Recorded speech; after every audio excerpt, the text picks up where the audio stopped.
C'est la scène que Washington a toujours redoutée. Un F-15E Strike Eagle, fleuron de la suprématie aérienne américaine, est abattu en plein cœur de l'Iran. Les deux pilotes s'éjectent, mais l'un d'eux disparaît dans la nature. L'Iran lance alors une traque sans précédent. 60 000 $ de récompense. Des civils armés se ruent vers l'épave. Les hélicoptères de sauvetage sont pris pour cible. Ce n'est plus une guerre de drones, c'est une chasse à l'homme à grande échelle et chaque seconde compte pour éviter un désastre diplomatique. Bienvenue au cœur de la zone rouge. Pour comprendre ce qui s'est passé le 3 avril 2026, il faut regarder les chiffres. Depuis le 28 février 2026, les États-Unis et Israël mènent l'opération Epic Fury. L'objectif déclaré est d'anéantir la machine militaire iranienne. En un mois, plus de 13 000 sorties aériennes ont été effectuées. Le Pentagone a déployé 2 groupes aéronavals complets et a déjà perdu plus de 20 appareils, principalement à cause de tirs amis ou de problèmes techniques. Mais le 3 avril, la donne change radicalement. Pour la première fois depuis le début de l'offensive, un chasseur américain tombe sous les tirs iraniens en territoire ennemi. Le conflit entre dans une nouvelle ère, celle du combat direct et de la captivité potentielle. Tout bascule le vendredi 3 avril dans la province reculée de Kogiluye et Boye Ahmad, dans le sud-ouest de l'Iran. Les médias d'État iraniens annoncent en fanfare avoir abattu un chasseur américain. Sur les réseaux sociaux, des vidéos amateurs montrent des débris en flammes éparpillés sur plusieurs centaines de mètres. L'agence Tasnim parle d'un F-35 furtif, ce qui serait un énorme coup de propagande. Mais l'analyse rapide des images par les experts de l'OTAN ne laisse aucun doute. La dérive verticale, la forme du siège éjectable et les marquages partiellement visibles correspondent à un F-15E Strike Eagle. Cet appareil biplace, véritable bombardier volant, est une icône de l'US Air Force. Il peut emporter plus de 10 tonnes de munitions et voler à Mach 2,5. Mais ce jour-là, il est devenu une cible.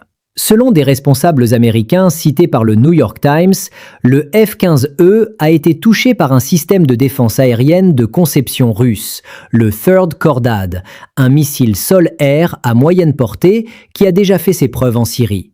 L'impact est violent. L'appareil se disloque en vol. Les 2 membres d'équipage actionnent leurs sièges éjectables in extremis. À terre, la situation devient explosive. L'Iran ne se contente pas de revendiquer ce succès tactique. Le régime passe immédiatement à l'offensive psychologique et populaire. À la télévision d'État, la police lance un appel solennel. Si vous capturez les pilotes ennemis vivants et les remettez aux forces armées, vous recevrez une généreuse récompense. Cette généreuse récompense, c'est 10 milliards de tomans, soit environ 60 000 $. En quelques minutes, la province entière se transforme en zone de chasse. Des civils armés affluent vers le site du crash, certains avec des fusils d'assaut, d'autres avec des simples bâtons. Les images diffusées par les gardiens de la Révolution montrent des débris calcinés, des câbles arrachés et surtout un siège éjectable vide, abandonné dans un champ rocailleux. Les pilotes sont vivants, mais ils sont seuls, sans contact radio, au milieu d'une population hostile, prête à tout pour empocher la prime. Le compte à rebours est lancé. Washington active immédiatement son protocole de sauvetage au combat, le CSAR, pour Combat Search and Rescue. L'opération est d'une audace inouïe. Des hélicoptères Black Hawk et des avions d'attaque A-10 Warthog pénètrent dans l'espace aérien iranien pour récupérer les naufragés. La mission vire au cauchemar. Alors que les hélicoptères rasent le sol pour éviter les radars et tentent de localiser les balises de détresse des pilotes, ils sont pris pour cible. NBC News a diffusé une vidéo vérifiée, tournée par un habitant local, montrant des civils iraniens armés tirant à l'arme légère sur les appareils américains. On entend des rafales d'AK-47 et on voit les hélicoptères manœuvrer brutalement. L'un des Black Hawk est touché, blessant plusieurs membres d'équipage.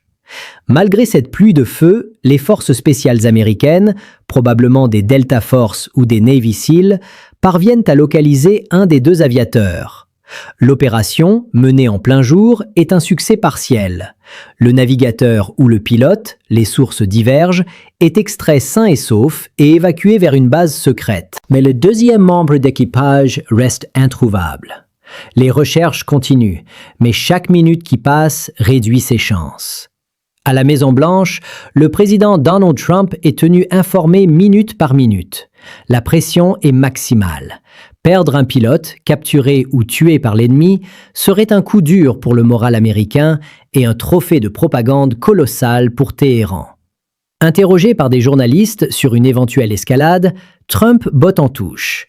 Il refuse de dire ce qui arriverait si le pilote était blessé ou capturé, mais il tient un discours de fermeté. « Non, pas du tout », répond-il lorsque l'on évoque un impact sur les négociations. Pourtant, dans l'ombre, la machine militaire s'emballe. Israël profite de la confusion pour bombarder la banlieue sud de Beyrouth, visant des cibles du Hezbollah. Et l'Iran, en riposte, lance plusieurs missiles balistiques en direction du territoire israélien. Le spectre d'une guerre généralisée n'a jamais été aussi proche. Cet incident révèle une vérité que Washington peine à admettre. Malgré 5 semaines de bombardements intensifs, l'Iran a conservé une capacité de nuisance redoutable. Mais c'est aussi un échec pour le régime iranien. L'appareil abattu n'est pas un F-35 furtif, comme ils l'ont clamé, mais un F-15 plus ancien. Cela affaiblit leur narrative de victoire écrasante. Les experts militaires notent que l'Iran a probablement utilisé un leurre ou une ruse pour attirer le chasseur américain dans une zone de couverture de ses missiles. Quoi qu'il en soit, le message est clair. Téhéran n'est pas désarmé. Sur le plan économique, le conflit est déjà une catastrophe mondiale. Le détroit d'Ormuz, par lequel transite environ 1/5 du pétrole brut mondial, est partiellement bloqué. Les prix du baril flirtent avec les $110 et certains analystes de Macquarie Group prévoient un seuil de $200 si le conflit dure plusieurs mois. Les bourses asiatiques ont chuté et les gouvernements européens commencent à parler de rationnement.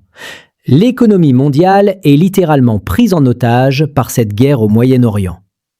Alors que nous enregistrons ce reportage, le sort du deuxième pilote reste inconnu. Le Pentagone assure que les recherches continuent malgré les tirs et les risques. Mais le temps joue contre lui.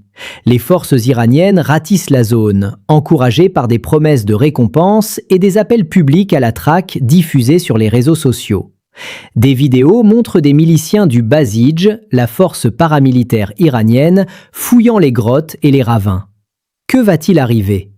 Une capture humiliante, diffusée en boucle sur les chaînes d'État iraniennes? Un sauvetage héroïque de dernière minute, digne d'un film d'Hollywood?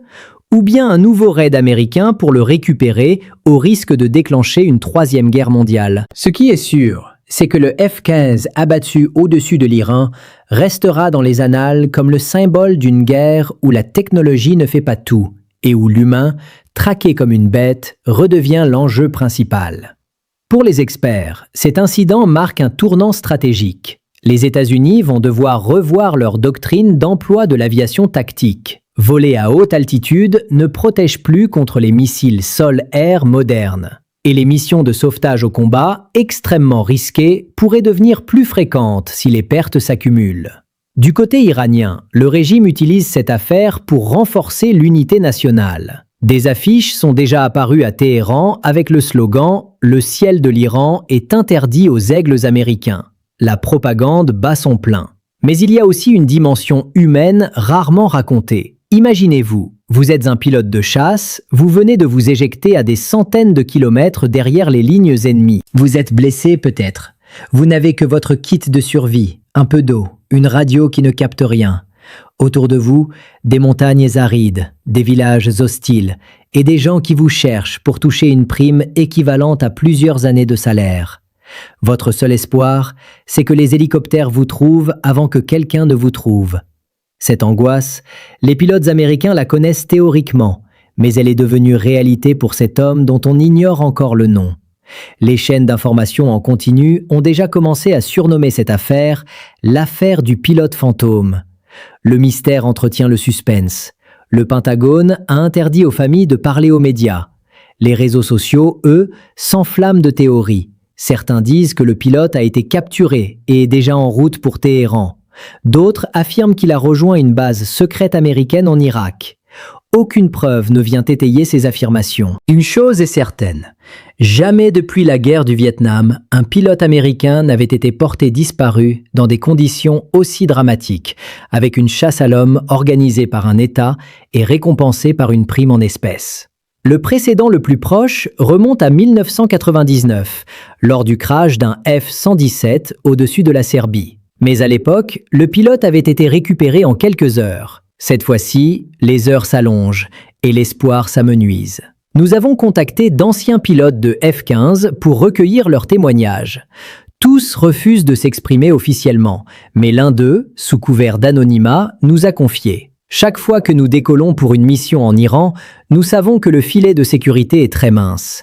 Le CSAR, c'est bien, mais si vous tombez dans une zone montagneuse habitée par des miliciens, vos chances sont quasi nulles. Ce constat glaçant résume la réalité de cette guerre asymétrique. En attendant, la communauté internationale observe, impuissante.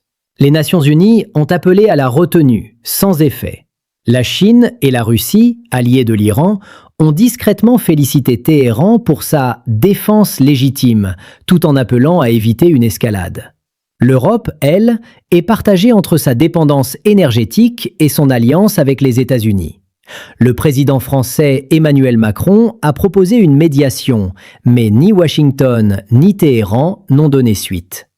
Nous terminerons par une note d'espoir. Les recherches ne sont pas abandonnées. Des drones américains survolent en permanence la zone du crash et des agents de la CIA sur le terrain, déguisés en nomades, auraient été dépêchés pour localiser le pilote.